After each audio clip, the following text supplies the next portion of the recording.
أهلا بحضراتكم. انتشر خلال الأيام الماضية مشهد من مسلسل في لحظة، حيث ظهرت فيه الفنانة نجلاء بدر التي تؤدي دور آسيا في المسلسل الذي يعرض حاليا ضمن موسم رمضان 2025. ومشهد اكتشاف آسيا لخيانة زوجها الثاني، حيث دخلت آسيا غرفته بأحد الفنادق أثناء تواجده مع سيدة متزوجة، وقامت بتوثيق خيانة زوجها خلال بث مباشر على أحد منصات التواصل الاجتماعي، وهذا قبل وصول زوج السيدة الأخرى ويفضحهم هو الآخر.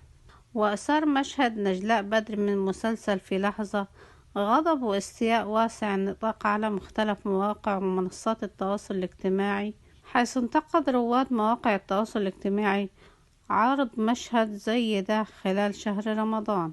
ويذكر أن مسلسل في لحظة من بطولة الفنان أحمد فهمي والفنان إدوارد والفنانة صفاء الطوخي والفنانة ميرنا نور الدين وأحمد ماجد وعماد رشاد ونور محمود وعدد آخر من الفنانين. ياريت تعملوا لايك للفيديو وتشتركوا في القناة عشان يوصلكم كل جديد.